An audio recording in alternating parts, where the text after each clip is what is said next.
Estamos de volta com o nosso enfoque regional.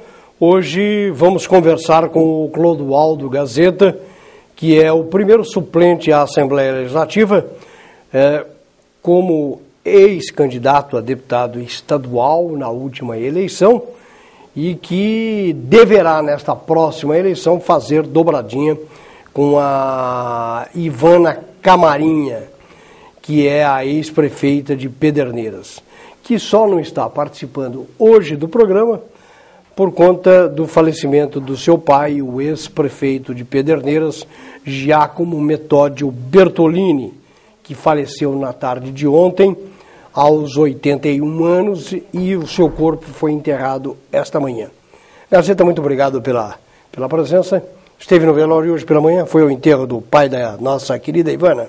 Eu que agradeço, Samuel, o convite mais uma vez. Infelizmente, a gente teve essa triste notícia na tarde de ontem, do falecimento do Giacomo, que é meu grande amigo, uma das pessoas que me influenciou na política, meu padrinho de casamento, e sempre a gente estava em contato, conversando com ele. Infelizmente, a gente foi acometido dessa notícia triste na tarde de ontem, e hoje eu acabei de chegar do enterro. Trouxe um abraço da Ivana para vocês aqui, a desculpa de não estar participando nesse momento dessa entrevista, porque ela era para estar comigo aqui, mas infelizmente sem condições de participar, e vai deixar saudades o Giacomo, que talvez na política brasileira são poucos políticos que podem ter o exemplo que ele foi na política regional e do país, Eu que acompanhei de perto a gestão do Giacomo, porque ele foi um dos primeiros prefeitos eleitos do Partido Verde na América Latina, e pude acompanhar de perto o trabalho que foi desenvolvido lá. E também uma das ações feitas na gestão dele foi o Parque Ecológico Municipal, que foi um projeto meu, inclusive. Eu me lembro que quando eu cheguei lá na cidade, o Giacomo me colocou no fusquinha branco que ele tinha, que ele andava por todas as obras, e me levou num terreno vazio e falou para mim assim: Gazeta, vamos fazer um parque ecológico aqui, Aí eu falei, não tem nada na área, Mas tudo bem, vamos tentar fazer. Aí fizemos um projeto maravilhoso que está lá até hoje, as árvores cresceram, e é uma grande conquista que ele teve, um visionário na política e um cara muito correto, sério, e certamente vai deixar saudades. Bom, o Giacomo foi vereador, ele tinha máquinas de terraplenagem, foi um empreendedor, filho do senhor Honorino Bertolini, que foi vizinho do meu pai durante muitos e muitos anos, onde o Giacomo também morava, e o Giacomo foi um prefeito extremamente realizador, empreendedor nos seus 2 mandatos. Eu acompanhei de perto o seu primeiro mandato e vi a maneira como ele administrava a cidade de Pederneiras, e o Giacomo era muito briguento, às vezes extrapolava naquilo que fazia, no seu relacionamento com as pessoas, mas sempre foi um empreendedor, e a cidade, com certeza, deve muito às administrações do prefeito Giacomo Bertolini. E a família do Giacomo, a família da Ivana, as nossas condolências. O Giacomo foi o primeiro prefeito, acho que do PV, que foi. A sigla conquistou o executivo de um município no estado de São Paulo. Na verdade foram 4 candidaturas a prefeito em 1992 pelo PV na América Latina. Dos 4 candidatos, eu era um deles aqui em Bauru, mas nós elegemos os 3, Foi o Giacomo, em Pederneiras. Macatuba parece que também era outro município, Isso, o Dr. João Carlos Web, que foi eleito prefeito de Macatuba, e o Carlos Eduardo em Campina do Monte Alegre. Foram os 3 primeiros prefeitos do PV no Brasil. E isso chamou atenção na América Latina, porque o PV, para quem não sabe, ele é implantado em quase todos os países do mundo. E a gente recebeu várias visitas do PV alemão, do PV francês, para conhecer as experiências brasileiras em gestão pública. Eu me lembro que veio comitiva do Parlamento Europeu para conhecer o trabalho que o Giacomo desenvolvia em Pederneiras. E para a gente foi uma grande referência. É um político que vai deixar saudades pela marca dele, assim como você falou, era um político empreendedor.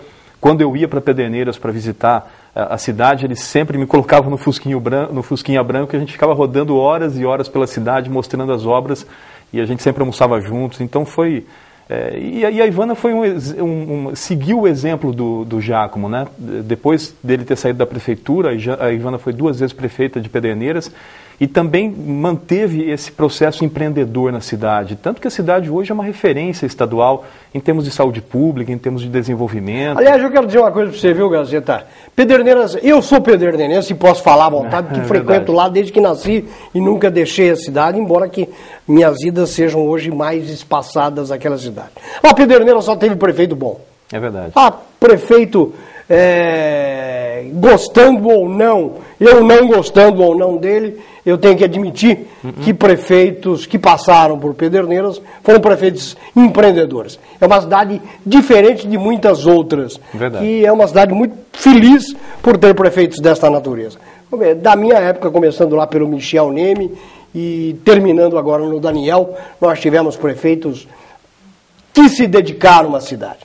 Prefeitos probos e a cidade é uma cidade privilegiada nesse aspecto. Tanto que a gente está... Não é todo município que tem essa sorte. Sem dúvida, sem não dúvida. Não é todo município que tem essa sorte. Sem dúvida. Embora que no momento atual, o prefeito que não fizer uma boa administração, dificilmente permanece com esse negócio de reeleição. E o prefeito que marcar a sua administração com eficiência, com honradez e com determinação, com certeza fica. Eu não tenho dúvida. Acho que Pederneiras é um exemplo a ser seguido aqui na região. E eu só tenho que agradecer aí a família do Giacomo por essa contribuição e agora o Daniel que está à frente da prefeitura e a gente está torcendo. Que está fazendo, por sinal, uma belíssima administração. Sem dúvida. Bom, eu queria que você falasse um pouquinho deste seu momento político, porque você disputou várias eleições. Quantas eleições foram no total? Foram 5 eleições. Quantas para deputado e quantas para prefeito? Para deputado foram 2 eleições, uma em 1994 para deputado federal e agora para deputado estadual em 2010. Bom, mas essa daí foi exatamente essa eleição que ele disputou, foi Brasil e México. A bola batia em tudo quanto era zagueiro, bateu na trave, no travessão, o goleiro girava e não deixou o Gazeta entrar na Assembleia. Foi aquela bola que o Neymar tentou fazer de cabeça e o goleiro tirou. Faltou muito pouco, Samuel, você tem toda a razão. É uma dificuldade porque a gente sempre faz campanha com poucos recursos, com pouca estrutura. E mesmo assim, mesmo contrariando todas as expectativas que a cidade tinha, a gente conseguiu fazer 36.600 votos e que possibilitou a primeira suplência do PV na Assembleia Legislativa. Faltou um pouquinho mais que 600 votos para que a gente pudesse assumir o mandato. Mas, assim, Deus não permitiu que isso acontecesse e a gente tem que aceitar esses momentos que Ele coloca na nossa vida. E eu pude desenvolver a minha suplência com muita tranquilidade, ajudando os deputados naquilo que eu pude ajudar, com minhas ideias, com propostas. E eu tenho certeza que, como bateu na trave dessa vez, em 2010, certamente agora em 2014, a gente vai fazer esse gol de placa. Ô Gazeta, e por que agora você resolveu mudar, já que você tinha bem engatilhado a sua candidatura e com certeza teria uma vaga no partido, você falou, agora eu quero um novo desafio. Já que eu posso ter a Ivana do meu lado, eu quero um desafio. O que é que passou pela sua cabeça para direcionar a sua candidatura como candidato a federal? Nós pensamos numa ação mais regional, né, Samuel? Foi o que nós não tivemos em 2010, né? A concentração dos meus votos para deputado estadual em 2010 foi totalmente em Bauru. Eu fiz 32 mil votos em Bauru. Então nos faltou uma projeção regional. E o que nós estamos buscando agora nessa parceria com a Ivana, né? A Ivana também fez uma administração, como a gente já disse aqui, excelente na Prefeitura de Pederneiras, tem um potencial de voto significativo regional e a gente achou melhor casar as duas possibilidades. Então, hoje em Bauru, o cenário para deputado federal, assim como era 2010, é mais favorável. Eu falo isso para as pessoas, parece que é mais fácil. Não é que é mais fácil, mas para o PV é mais favorável, né? Tanto é que nós elegemos um deputado federal em 2010 com 58 mil votos. Então, o potencial de votos que a cidade de Bauru tem pode nos dar esse mandato. O que nos faltava era uma projeção regional. É o que nós estamos tentando fazer com a Ivana, fazendo essa dobrada regional em mais de 22 cidades aqui da macro-região de Bauru, para que a gente possa complementar os votos. O nosso voto aqui em Bauru migrar um pouco para ela e também o voto que ela tem regionalmente nos migrar também para complementar a nossa votação. E eu tenho certeza absoluta que essa parceria foi estratégica e vai colher frutos bem positivos nessa eleição. A gente tem sentido isso nas cidades que a gente visita, a receptividade tem sido muito grande e eu tenho absoluta certeza que a nossa região vai conseguir esses mandatos, tanto na Assembleia Legislativa como no Congresso Nacional. Reaver esses mandatos, né? Você acha que, em função... Na última eleição, nós tivemos aí a Marina como candidata do PV à presidência da República. Claro que o nome da Marisa, da Marina, era uma possibilidade de carrear votos para o partido. Hoje o PV não tem esta candidatura com esse exponencial que teve a Marina. Pode atrapalhar alguma coisa ou não? Não. Se você pegar historicamente o desempenho do PV nas eleições legislativas, a gente sempre teve o mesmo crescimento. A Marina não interferiu no crescimento da bancada paulista e nem na bancada no Congresso Nacional. Nós tínhamos 5 deputados quando a Marina assumiu o PV para concorrer à candidatura à presidência da República, 5 deputados federais, e nós mantivemos 5 deputados. E nós tínhamos 7 deputados estaduais e fizemos 9 estaduais. Então, a transferência de voto da Marina para os cargos a deputado não teve tanta interferência assim. A gente acredita, pela história do PV, que nós possamos manter essas bases. Mais 5 deputados federais eleitos por São Paulo, no Congresso Nacional do PV, e mais 9 a 10 deputados estaduais na Assembleia Legislativa. Eu acho que a Marina ela ajudou sensivelmente o PV, ficamos em 3º lugar nas eleições majoritárias, mas do ponto de vista da ajuda diretamente para os deputados, ela não teve essa influência.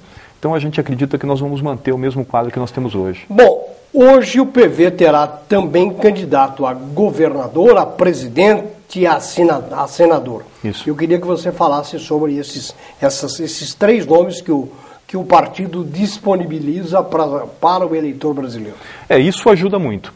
A colocação de candidatos majoritários, tanto à presidência da República como a governador, isso ajuda muito a visibilidade do PV, porque nos atrai voto, nós podemos mostrar as nossas ideias e as nossas bandeiras. Então, quando o PV sempre lançou, como o PV sempre lançou candidatos à presidência e a governador, favorece o voto também na legenda e principalmente nos candidatos a deputado.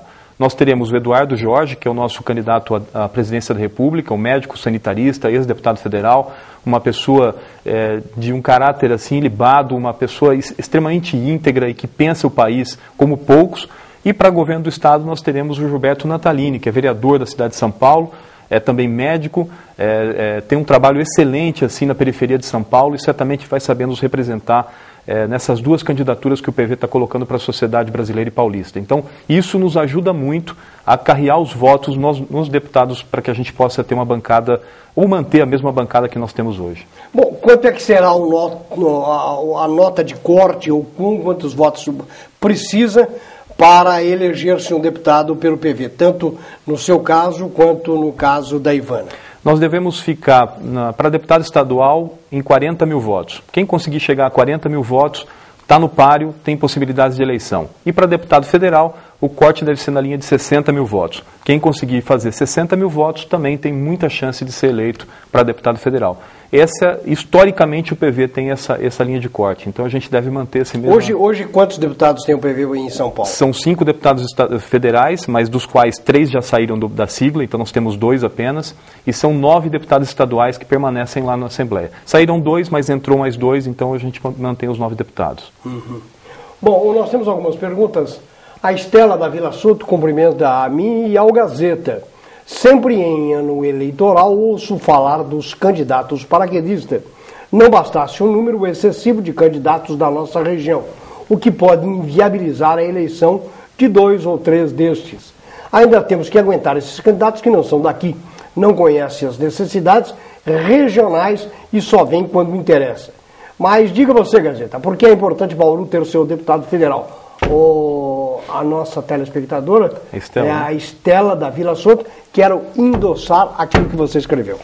Estela, você tem toda a razão, né? Eu acho que essa eleição ela é crucial para a cidade de Bauru, porque nós temos um grande potencial de votos na cidade e a gente pode eleger deputados que estão aqui com a gente, conhecendo o dia a dia da cidade de Bauru, conhecendo os problemas, olhando no olho das pessoas, nas ruas, nos lugares e tudo mais. Então, é importantíssimo que a gente possa eleger deputados que nos representem tanto no Congresso Nacional como na Assembleia Legislativa. Só para voltar um pouquinho no tempo, a gente já teve 3 deputados federais, né? Franciscato, Tidei e Tugangerame. E já tivemos também 3 deputados estaduais, né? O Abraim Dabos, o Purini e o Sbeggen. Então, Bauru tem o potencial de voto para eleger deputados da nossa cidade e da nossa região. Porque, como você bem disse, os paraquedistas vêm aqui, pegam o nosso voto e levam, infelizmente, não só o nosso voto, mas o dinheiro que era para ficar aqui na nossa região para outras cidades. Um exemplo disso é o desenvolvimento que outras regiões tiveram melhores do que Bauru, né? Sorocaba, Rio Preto, Ribeirão Preto, que lá tem 7, 8, 9 deputados em cada cidade dessa, que certamente podem brigar mais para os recursos que o governo do Estado e o governo federal destinam aqui para os municípios paulistas. Como a gente não tem uma representação no Congresso Nacional há mais de 20 anos, nós perdemos a nossa força política de negociação. Então, você tem toda a razão, Estela, e a gente sempre está colocando isso, que é importante que a gente possa votar em candidatos aqui, da nossa cidade, da nossa região, que conhecem os nossos problemas e que vai pegar o nosso voto e vai trazer os nossos recursos para cá, para que possam ser investidos nas áreas de saúde, saneamento, meio ambiente, esportes, lazer. E aí, Samuel, só para dar um dado matemático dessa conta, um deputado federal, ele pode trazer para uma cidade, a cidade de origem dele, 15 milhões de reais por ano, de investimentos direto da emenda, da tal da emenda individual que cada deputado tem direito. Se a gente multiplicar esses 15 milhões por 20 anos que Bauru faz, que não elege um deputado federal, nós perdemos mais de 300 milhões de reais para outras cidades que poderiam ter ficado aqui para ajudar os prefeitos da nossa região a resolver, pelo menos, ou minimizar os problemas que a gente tem aqui em Bauru e região. Então, além de perder o voto, nós também perdemos recursos. Então, eleger um deputado da nossa cidade, da nossa região, é manter os recursos nossos aqui, para os investimentos que são necessários para as nossas cidades. O Luiz Carlos do Jardim Bela Vista, ele diz, na abertura da Copa do Mundo, a presidente foi vaiada e xingada e logo em seguida teve uma pesquisa que ela subiu um ponto. E agora parece que ela vai assistir o próximo jogo. Aliás, o Luiz Carlos, eu estive assistindo a partida lá em Cuiabá, sábado, entre Nigéria e Bósnia, e, por sinal, gostei muito da organização da Copa do Mundo, realmente uma belíssima de uma arena, a Arena Pantanal, e todas estão nesse mesmo nível, ou até melhor. E foi um momento importante, até porque eu levei meus netos e eles vão ter isso historicamente para sempre nas suas vidas. E por isso eu fui a Cuiabá, mas é longe, hein? 3.000 quilômetros, um bate e volta de carro, não foi brincadeira. Mãe. Uma viagem cansativa, mas valeu a pena. E lá, viu, Luiz Carlos, a presidenta também teve aquele mesmo coro que ecoou em São Paulo. E pelo que eu soube, um outro amigo esteve em outra arena e também houve essa mesma manifestação. E ela subiu no Ibope. Não sei como é que vai ser a próxima. E ele quer saber se, agora indo para o próximo jogo, se ela vai resistir a essas possíveis manifestações e se pode alterar alguma coisa na vida da candidatura da presidenta Dilma. É claro que toda manifestação com xingamento, ela é desrespeitosa para qualquer pessoa. Eu também não gosto, né? Não. Achei que foi falta de educação. Fica um desrespeito, ainda mais por conta de ser um presidente da República, né? Então, agora, claro que a manifestação popular é um sinal evidente de que o país não vai bem, né? A situação financeira das pessoas está piorando, a situação econômica do país também. A gente precisa encontrar um novo rumo, né? Talvez um novo rumo até com a reeleição do mesmo governo, talvez se as pessoas decidirem por isso, mas o que as pessoas estão pedindo nas ruas e o que a gente tem sentido, e a partir de julho do ano passado foi isso que a gente tem ouvido nas redes sociais e das pessoas, é que o país precisa ter um outro sistema, uma outra visão, um outro governo, uma outra forma de fazer política. E é claro que as pessoas vão se manifestar favoráveis a um candidato ou a outro candidato. O que eu espero sinceramente é que a gente possa encontrar um rumo nesse país. A situação brasileira não é uma das melhores. A gente tem uma exacerbação aí de problemas como violência, como impunidade, agora a questão econômica, a inflação, e que o próximo governo vai ter que resolver. E só resolve com reformas estruturais. A gente vem dizendo isso há muito tempo. O Congresso Nacional, infelizmente, impregnado daqueles fisiologistas, dos políticos que aproveitam da política como profissão pessoal, né, que estão lá há mais de 5, 6, 7 mandatos. Felizmente, nós tivemos a notícia agora recente de que o Sarney vai se aposentar. Graças a Deus, pelo menos isso, a gente pode ter uma contribuição. Olha, já contribuiu com o que podia com o país, agora, por favor, dê espaço para novas pessoas, novas lideranças. Com 84 anos, se ele é candidato a senador, e embora ele estivesse em último lugar nas pesquisas lá no Amapá, estado onde ele nunca morou, é o seguinte, ele iria, no caso de uma eleição, ele iria cumprir a jornada com 92 anos. Sem dúvida, sem dúvida. O que é um certo excesso para o ser humano que com 92 anos já não está no pleno exercício das suas faculdades. Mas era bom que a sociedade pudesse alternar o poder no Congresso Nacional e fazer uma renovação bem completa ali naquele parlamento para que a gente possa de fato ter as reformas que a gente precisa. A reforma política ela é fundamental, a reforma tributária, a reforma trabalhista.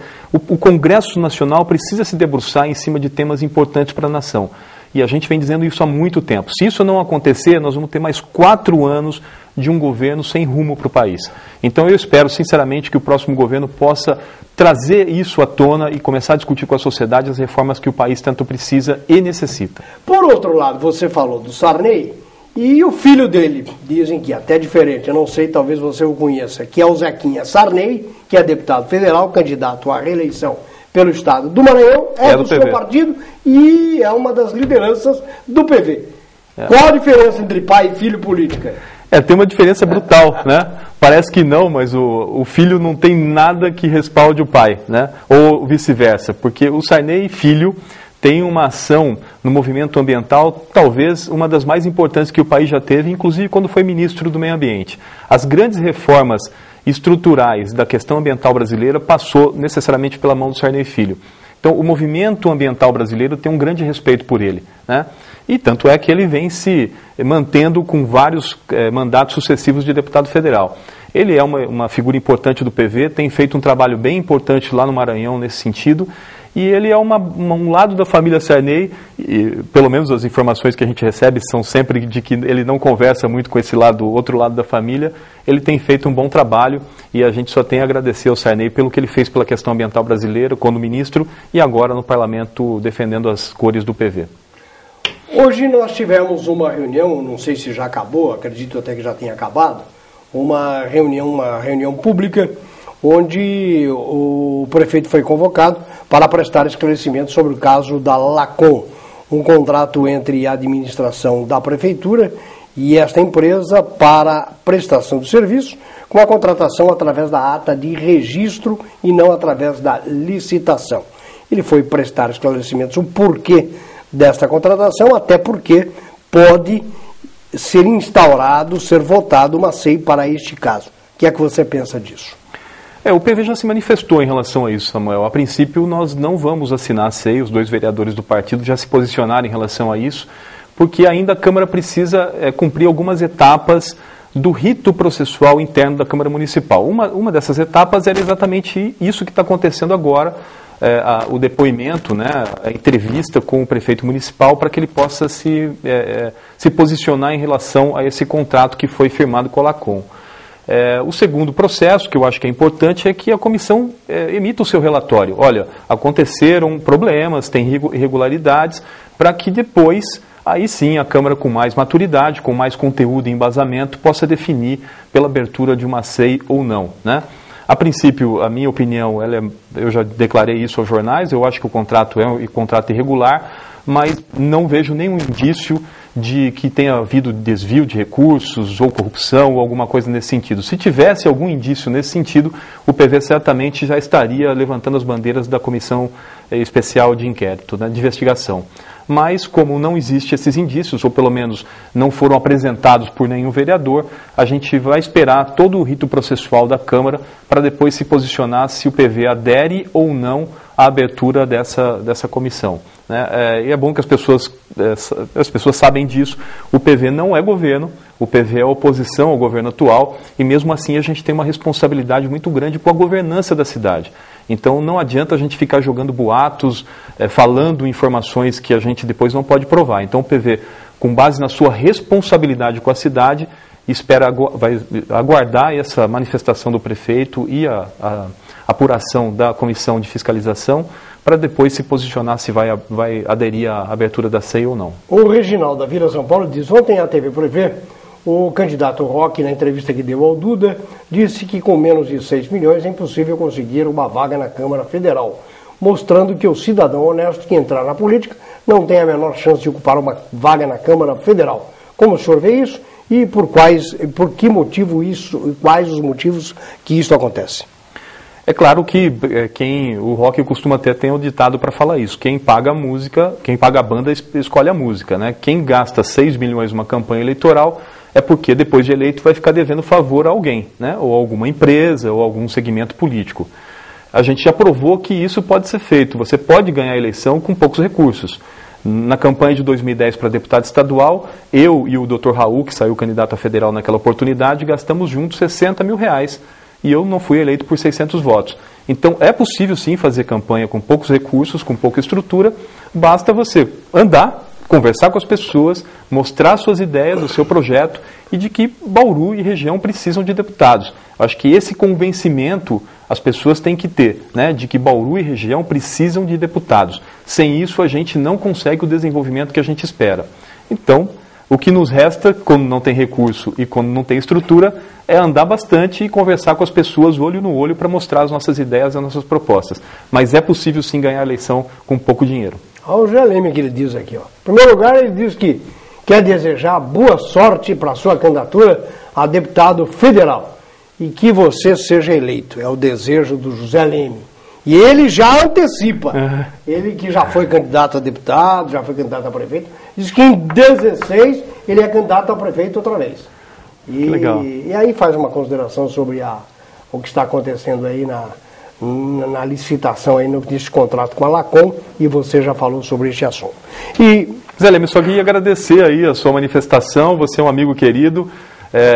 Fico feliz de saber que você vai tentar concorrer novamente à Prefeitura de Bauru e certamente eu, como deputado em Brasília, vou poder ajudar o próximo prefeito e o atual a trazer os recursos que a cidade tanto necessita e merece. Pode contar comigo, se Deus assim permitir que eu seja eleito, e que você também possa fazer um bom papel aqui nas eleições municipais. Bom, e agora a Nádia coloca aqui na pauta que nós teremos aí, nós estamos às portas da abertura da licitação. Espero que ninguém embargue a licitação da construção da estação de tratamento de esgoto. Aliás, uma bandeira antiga carregada por você e que, felizmente, parece que agora deve estar entrando no seu ranking final. Eu acho que isso era uma defesa antiga do movimento ambiental de Bauru com a cidade. Com muito atraso, inclusive. Exatamente. Né? Eu acho que a gente começou essa discussão lá na década de 90, com o primeiro projeto técnico para elaboração da estação de tratamento de esgoto. Eu me lembro que eu participei da campanha de prefeito em 1992, e a primeira pergunta que me fizeram ainda foi o Isbeggen, ele era candidato também junto comigo, ele pelo PTB e eu pelo PV, ele perguntando o que eu faria para tratar o esgoto da cidade. Lá naquele momento a gente já começou a discutir o modelo de tratamento de esgoto que hoje está sendo implantado. Eu só tenho, assim, dar os parabéns para a Prefeitura de Bauru, ao prefeito municipal, a todo mundo que se empenhou nessa ação, aos prefeitos que vieram ao longo do tempo e que não esqueceram dessa pauta, desde o Tidei, depois o Iso, depois o Nilson Costa, o Tuga e agora o Rodrigo, que fizeram esse percurso, né? O Tuga principalmente com a implantação do Fundo de Tratamento de Esgoto, que isso possibilitou que nós tivéssemos recursos até para construir a estação de tratamento com recursos da Prefeitura, né, que puderam contribuir com essa ação que eu tenho certeza absoluta que vai melhorar muito a qualidade de vida da cidade. E eu só estou torcendo para que essa licitação seja feita com a maior lisura possível, o PV vai estar acompanhando esse processo e eu espero que a obra seja concluída num curto prazo e a gente possa ter o Rio Bauru, que leva o nome da nossa cidade, despoluído em curto prazo, para assim que o Duda sempre fala aqui, que quer ainda pescar lambari aqui na Nuno de Assis, no Rio Bauru, para que a gente possa ter e deixar pelo menos esse legado para os nossos filhos e netos. Por que não pode acontecer? Se aconteceu em Paris, em Londres, não pode acontecer em Bauru. Bom, Gazeta, muito obrigado a você por ter vindo ao nosso programa.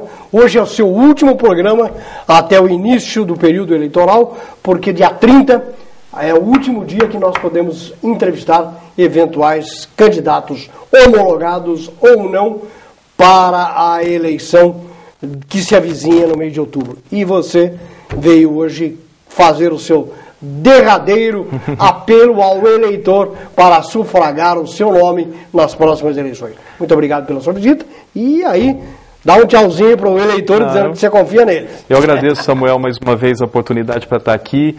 E eu e a Ivana estaremos percorrendo todas as cidades, a cidade de Bauru, vamos conversar com as pessoas, olho no olho, para mostrar que tanto eu como ela podemos representar muito bem a nossa cidade, a nossa região, tanto no Congresso Nacional, que há muito tempo o Bauru precisa disso, como mais um deputado na Assembleia Legislativa. Então, eu e a Ivana, de coração aberto, vamos estar conversando com cada um de vocês aí na sua casa, na sua residência, na sua rua, para que a gente possa assumir compromissos formais com a nossa cidade e região, para que a gente possa melhorar a vida das pessoas aqui. E os deputados podem contribuir decisivamente com isso. Por isso que a gente agradece mais uma vez a atenção de todos e a oportunidade da TV Prevê, e estaremos na luta aí para que Bauru e região possam ter mais deputados pela nossa cidade. Obrigado. Sucesso para você, boa sorte. Obrigado. Nós estamos encerrando o nosso enfoque regional e deixando o convite para que você esteja conosco amanhã, porque ainda esta semana nós estaremos trazendo os possíveis candidatos às próximas eleições por esta região. Aos que nos acompanharam, os nossos agradecimentos. Sigam assistindo à programação da TV Prevê. Muito obrigado e até amanhã neste mesmo horário.